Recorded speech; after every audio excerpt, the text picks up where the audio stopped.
नमस्कार। सेहत को समर्पित और स्मार्ट केयर हॉस्पिटल द्वारा प्रायोजित इस विशेष कार्यक्रम में आपका मैं स्वागत करता हूं, वंदन करता हूं, अभिनंदन करता हूं, नमन करता हूं। मैं हूं आपका मेजबान मजहर नकवी और आज हम चर्चा करने जा रहे हैं दांतों पे। और इस विशेष पेशकश में हमारा साथ देने के लिए हैं मौजूद स्टूडियोज में डॉक्टर कबीर अहमद, वरिष्ठ दंत रोग विशेषज्ञ। अमूमन ये माना जाता है कि दांतों की बीमारी जो है उतना समस्या नहीं उत्पन्न करती जितनी कि अन्य घातक बीमारियां करती हैं। हालांकि ये एक मिथक है। दांतों का हमको उतना ही ध्यान रखना चाहिए जितना कि शरीर के अन्य अंगों का। लेकिन अमूमन ये देखा गया है कि लोग इसमें लापरवाही जो है बरतते हैं। ठीक से टूथ ब्रश ना करना, या ये कहा जाए कि अगर डॉक्टर ने कह दिया है कि 3 बार आपको कम से कम जो है टूथ ब्रश करना चाहिए तो लोग नहीं करते हैं। अगर मुंह से दुर्गंध आ रही है तो उस पर ध्यान नहीं देते हैं, जबकि ये एक पर्सनैलिटी का हिस्सा है। अगर आपके दांतों से या मुंह से बदबू आ रही है तो आप किसी साक्षात्कार में अगर जाएंगे तो वहां पर आपको तकलीफ का सामना करना पड़ सकता है। ऐसा क्यों होता है ये हमें डॉक्टर साहब बताएंगे। डॉक्टर साहब, बहुत बहुत खैर मकदम है आपका, बहुत बहुत स्वागत है आपका इस कार्यक्रम में। हम ये जानना चाहते हैं कि लोग जो हैं दांतों का बहुत ज्यादा ख्याल क्यों नहीं रखते हैं। जी नमस्कार, थैंक यू। हम ये बताना चाहते हैं कि लोग जो अपनी रूटीन लाइफ है वो बहुत बिजी कर ली है। अच्छा। जिससे क्या है कि सुबह तो अमूमन रूटीन जो दिन की नॉर्मल दिनचर्या है उसमें तो mouth wash, tooth brush regular करते रहते हैं, लेकिन शाम को इतना थक जाते हैं कि उनको लगता है कि अभी कर लेंगे और फिर इसके बाद वो खाना खा के सो जाते हैं।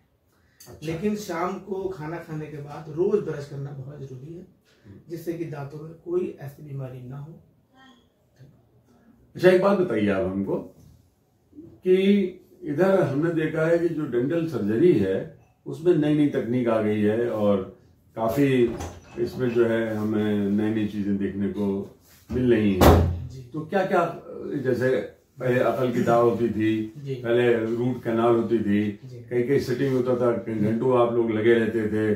तो फिर एक बार किया, फिर पूछा अब कैसा महसूस हो रहा है, पेशेंट को भी बहुत दर्द होता था।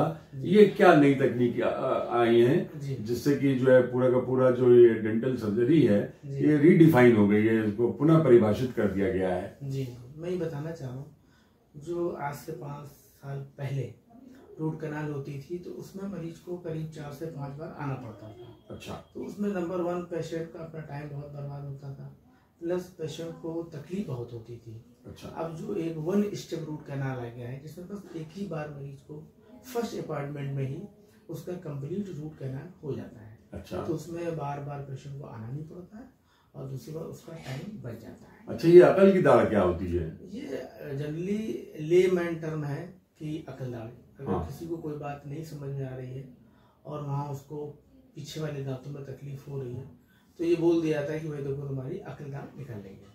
जनरली देखा गया है कि जैसे जैसे लाइफ इतनी तेज भाग रही है तो लोगों को खाना चबाने के लिए समय ही नहीं है। इससे क्या हो रहा है कि उनका जो जॉ का साइज है वो उतना ग्रोथ नहीं कर पा रहा है और हमारे जो दांतों की संख्या है वो 32 है, उनको पूरे ही निकलने हैं, चाहे वो स्पेस कम हो या ज्यादा हो। तो जैसे जैसे जॉ का साइज कम हो रहा है तो आने वाले दांत टेढ़े मेढ़े निकल रहे हैं।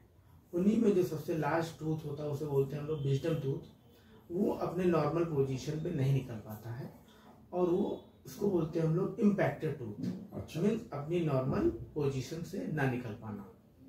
एक बात मुझे बताइए कि मैंने कई बार देखा है कि जो बच्चे होते हैं उनके दांतों में जो है तार बंधा होता है, वो तकनीक काफी पुरानी है, क्या अब भी वही चल रही है या इसमें भी कुछ नया सुधार आया है? बहुत लेटेस्ट आया है कि जो इसको बोलते हैं हम लोग ऑर्थोडोंटिक ट्रीटमेंट। अच्छा। इसमें अब जो ब्रेसलेट्स आ गए हैं वो लिंगुअल साइड में लगते हैं। दांत के 2 सरफेस होते हैं, एक बाहरी और एक लिंगुअली।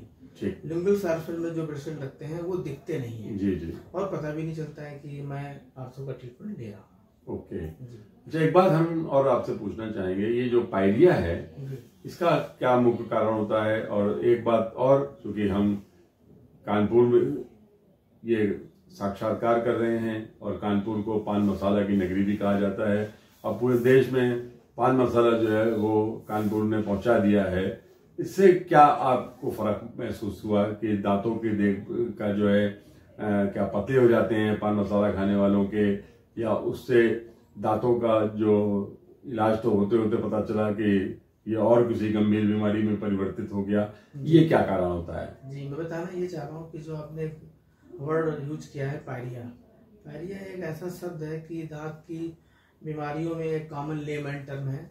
जब भी मरीज डॉक्टर से पूछता है डॉक्टर साहब मेरे को क्या प्रॉब्लम हो गई है, तो वो अपने मरीज को एक ऐसी लैंग्वेज में बोलना चाहता है कि वो मरीज समझ जाए कि हाँ मैं डेंटल से रिलेटेड कोई तकलीफ है। दूसरी बात ये है, अब अपने कानपुर शहर में लोग इतना ज्यादा मसाला खा रहे हैं, जबकि दांतों का काम है सिर्फ खाना खाना।